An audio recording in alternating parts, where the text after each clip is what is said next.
तो आइए देखें क्वेश्चन जिसमें कहा उसने if 1 0 of the polynomial p x ये दिया हुआ है पूरा a square plus 9x² plus 13x plus 6 is reciprocal of other, यानी रेसिप्रोकल का मतलब होता है उल्टा होना, यानी एक पॉलिनोमियल का जो जीरो का पॉलिनोमियल का जो फर्स्ट जीरो है वो दूसरे का रेसिप्रोकल है, दो जीरो है क्वाड्रेटिक है इसलिए। तो तो उसने हमसे कहा कि अगर एक जीरो दूसरे का रेसिप्रोकल है तो फिर आपको एक ही वैल्यू फाइंड आउट करनी है। पॉलिनोमियल ऐसे दे रखा है a square plus 9x² plus 13x plus 6a। अब देखिए यहाँ पर आप पहले ना इसको स्टैंडर्ड फॉर्म से कंपेयर करो, पहले ए बी सी की वैल्यू समझो। और मैं यहाँ पर ए बी सी को लिए कैपिटल अल्फ़ाबेट्स यूज़ कर रहा हूँ ताकि आपको ए बी और सी क्लियरली रहे। देखिए x² का कोफिशिएंट कितना है, वही एक ही वैल्यू होगी, क्योंकि ए स्क्वायर प्लस 9, बी देखने में क्लियर है, और सी ये पूरा है 6a। ये हो गया हमारा ए बी एंड सी। उसने हमसे कहा कि इसको कैलकुलेट करो और एक ही वैल्यू बताओ।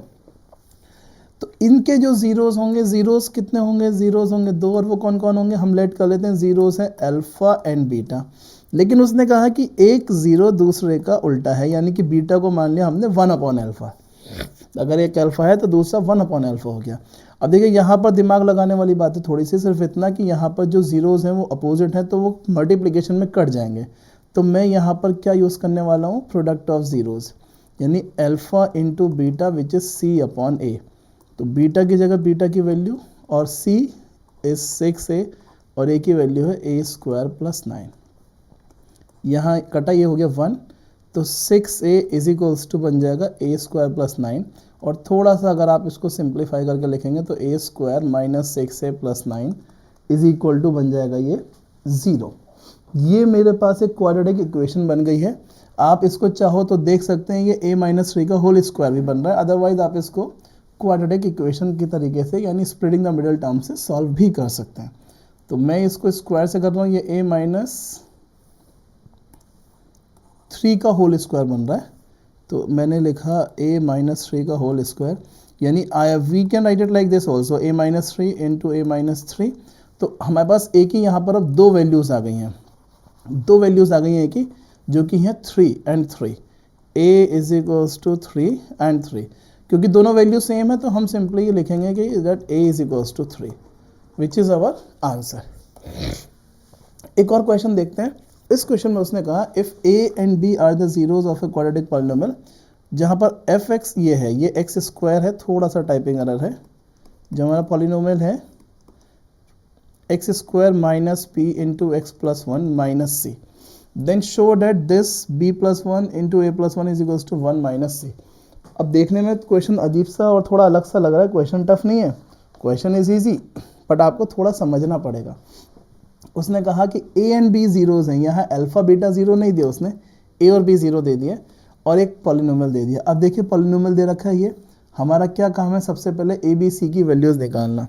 तो देखिए यहाँ पर प्रॉब्लम है थोड़ा सा ये कि फंक्शन को थोड़ा सा प्रॉपरली देखना पड़ेगा, क्योंकि एक्स स्क्वायर तो दिख रहा है, एक्स नहीं दिख रहा है, एक्स अंदर कहीं फंसा हुआ है, तो x को हमारे पास बाहर होना चाहिए। तो हमने क्या किया, ब्रैकेट को खोल दिया, इस p के अंदर मल्टीप्लाई कर दी, और ये मैंने थोड़ा सा ऐसे लिख दिया -c-1, ऐसे भी आप लिख सकते हैं, अदरवाइज इसको ना ही लिखें, ऐसे भी आप सिंपल इसको -1 -c भी लिख सकते हैं, कोई प्रॉब्लम नहीं है।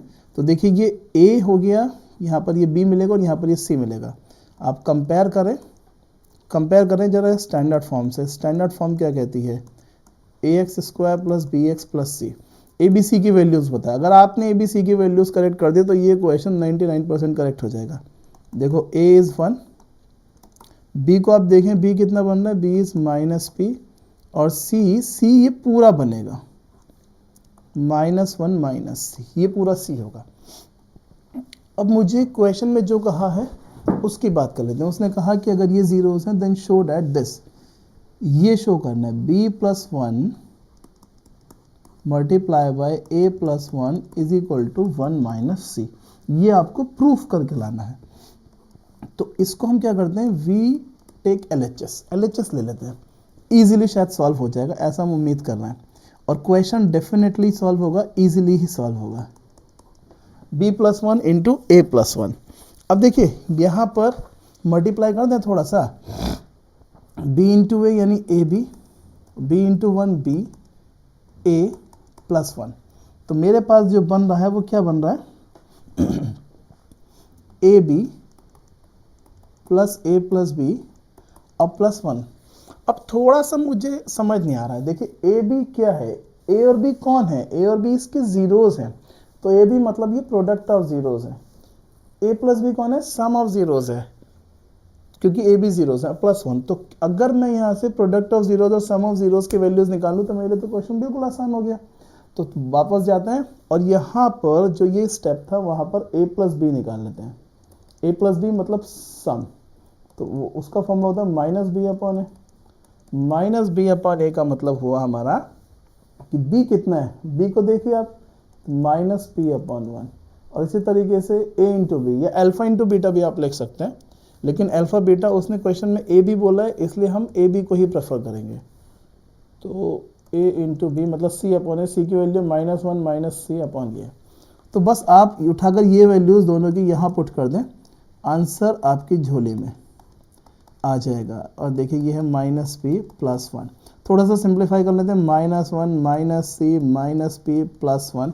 आई थिंक 1 और 1 आपका कैंसिल होता दिख रहा है मुझे, और यहाँ पर वैल्यूज लगा दी हमने -1 -c, और अल्फा इंटू बीटा हमारा आ रहा है -1 -c, और अल्फा प्लस बीटा आ रहा है हमारा